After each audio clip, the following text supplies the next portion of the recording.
नमस्कार, मैं हूं प्रवीण गौतम। दोस्तों, आपने देखा होगा कि हमारे देश के टीवी एंकर हो या न्यूज एजेंसियों के पत्रकार संपादक हो, कई बार जब इनकी महफिल बैठती है तो ये 4-5 लोग मिलकर चाहे पॉडकास्ट में, चाहे इंटरव्यू में, चैनल पर चर्चा में यूट्यूब पत्रकारों का मजाक उड़ाते हैं, विपक्षी नेताओं का मजाक उड़ाते हैं। और किस बात को लेकर मजाक उड़ाया जाता है? गोदी मीडिया कहने को लेकर मजाक उड़ाया जाता है कि देखिए, ऐसे लोग हमें गोदी मीडिया कहते हैं क्योंकि हम विपक्षी नेताओं को आईना दिखाने का काम करते हैं। लोकतंत्र के हालात को लेकर मजाक उड़ाते हैं कि देखिए, विपक्षी नेता यूट्यूब वाले बेवजह लोकतंत्र को मुद्दा बनाते हैं, महंगाई को मुद्दा बनाते हैं, बेरोजगारी को मुद्दा बनाते हैं। ऐसे लोग देश के असल मुद्दों पर यूट्यूब मीडिया का और इसके अलावा देश के विपक्षी नेताओं का मजाक उड़ाते हैं। इसके अलावा एक और इनका बड़ा फेमस पैंतरा है, जब ये किसी मशहूर हस्ती का इंटरव्यू लेते हैं तो इस बात को निकलवाने की कोशिश की जाती है कि देखिए, मोदी सरकार में लोकतंत्र के मामले में सब ठीक ठाक है, बस विपक्षी नेता बेवजह का हो हल्ला मचाते हैं। ये लोग मोदी सरकार की ऐसे तारीफ ढूंढते हैं ताकि इस बात को फैलाया जा सके कि देखिए, फला मशहूर हस्ती मोदी सरकार से खुश है, लोकतंत्र के हालात से खुश है और विपक्ष वाले बेवजह हल्ला मचाते हैं। स्मिता प्रकाश ने भी इसी उम्मीद के साथ विकास दिव्यकीर्ति से एक सवाल पूछा, लेकिन विकास दिव्यकीर्ति ने लोकतंत्र के हालात से लेकर मीडिया के हालात पर जबरदस्त आईना दिखा दिया। स्मिता प्रकाश क्या सवाल करती हैं उससे पहले की भूमिका मैं आपको बताता हूं। लोकतंत्र को लेकर चर्चा हो रही थी। विकास दिव्यकीर्ति बताते हैं कि दुनिया के बहुत सारे देश लोकतंत्र के रास्ते पर ही तरक्की पाए हैं और लोकतंत्र ही तरक्की पाने का एकमात्र जरिया है। आप डेमोक्रेसी को बचाए रखेंगे तभी हमारा देश आगे बढ़ेगा। विकास दिव्यकीर्ति भारत में डेमोक्रेसी के सफर की बात करते हैं और कहते हैं कि कुछ ऐसा मोटे तौर पर गलत नहीं हुआ है।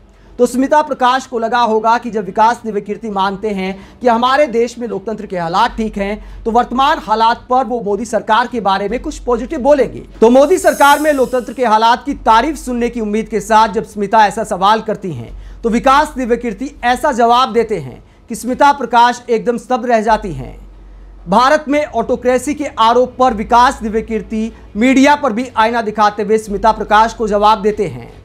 ये बात कुछ हद तक मैं मान सकता हूं, इसमें मुझे कोई खास ऑब्जेक्शन नहीं है, क्योंकि मेरा मानना है कि मीडिया को इंडिपेंडेंट होना चाहिए। मैं ये नहीं कहता कि मीडिया को सरकार के खिलाफ होना चाहिए। 3 तरह के तर्क हैं।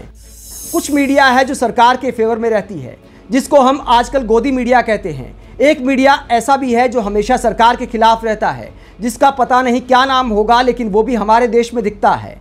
मैं क्योंकि पत्रकारिता का बहुत सीरियस स्टूडेंट नहीं रहा हूँ, लेकिन मैंने मास्टर्स की है उसमें। मेरा अपना मानना है कि मीडिया को एक पेरेंट्स की तरह होना चाहिए।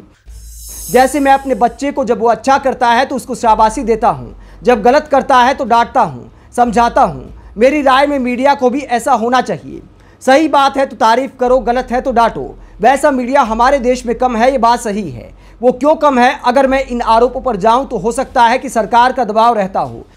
ये भी हो सकता है कि दबाव मुझ पर तभी आएगा जब मैं वो दबाव लेना चाहूँ। तो अगर कोई मीडिया है जो इस तरह के लालच से भरा हुआ है कि उसे सरकार से थोड़ा साथ मिल जाए, कुछ फ्लैट्स मिल जाए, कुछ ज़मीनें मिल जाएं पत्रकारों के नाम पर, तो फिर वो जोड़ तोड़ ज़्यादा करता है। एक पत्रकार बैल बनकर सींग लेकर सरकार के खिलाफ ही हमेशा लगा रहे, मुझे वो भी सही नहीं लगता। तो विकास दिव्यकीर्ति जब ऐसा जवाब देते हैं तो स्मिता प्रकाश स्तब्ध रह जाती हैं, क्योंकि गोदी मीडिया कहने वालों का स्मिता प्रकाश ने भी कई बार मजाक उड़ाया है। जब पत्रकारों के साथ वो बैठती हैं, कई बार पॉडकास्ट करती हैं, तो गोदी मीडिया को लेकर बड़ा उपहास करने का काम किया है कि देखिए, बेवजह गोदी मीडिया कहा जाता है। लेकिन विकास दिव्यकीर्ति का चूंकि किसी पार्टी लाइन से कोई लेना देना नहीं है, जब वो ऐसा कहते हैं तो स्मिता प्रकाश कोई जवाब नहीं दे पाती। हालांकि विकास दिव्यकीर्ति ने यह भी कहा कि कुछ ऐसा मीडिया भी है जो सरकार के पीछे पड़ा रहता है। दोस्तों, हालांकि मेरा मानना है कि जो भक्ति करने वाले पत्रकार हैं उनसे बेटर हैं सवाल करने वाले पत्रकार। और सरकार ने ही जो बीच का रास्ता है वो एक तरह बंद कर दिया है, क्योंकि जब आप सरकार से सवाल करते हैं तो आईटी सेल वाले आपको इस तरह ट्रोल करते हैं कि मानो आप सरकार के दुश्मन हैं। टीवी मीडिया में जो पत्रकार हैं जो सवाल करते हैं लॉजिक के साथ, जैसे संदीप चौधरी हैं आजकल, जैसे रवीश कुमार टीवी में हुआ करते थे उस जमाने में, तो उनका बॉयकॉट कर दिया सत्ताधारियों ने, क्योंकि वो सवाल करने का काम करते थे। तो जब आप निष्पक्ष पत्रकारों को ट्रोल करोगे, उनका बहिष्कार करोगे, तो फिर आर पार का मामला हो जाता है। फिर या तो सवाल करने वाला मीडिया बचता है या फिर भक्ति करने वाला मीडिया तो है ही। भक्ति करना आसान है लेकिन मीडिया का काम नहीं है, सवाल करना मीडिया का काम है। जब विकास दिव्यकीर्ति इस तरह की बात करते हैं ऑटोक्रेसी वाले सवाल पर कहते हैं कि मुझे इसमें कोई ज़्यादा ऑब्जेक्शन नहीं दिखता क्योंकि मीडिया हमारे देश में ऐसा हो गया है। तो उसके बाद स्मिता प्रकाश की बोलती बंद हो जाती है। आप विकास दिव्यकीर्ति के स्मिता प्रकाश को ऐसे जवाब पर क्या सोचते हैं? जहां चूंकि संविधान की बात, डेमोक्रेसी की बात बड़ा मुद्दा बनी हुई है, तो कोशिश ये थी कि विकास दिव्यकीर्ति के जवाब में मोदी सरकार की तारीफ ढूंढी जाए, लेकिन मीडिया से लेकर लोकतंत्र के हालात पर विकास दिव्यकीर्ति स्मिता प्रकाश को आईना दिखा गए।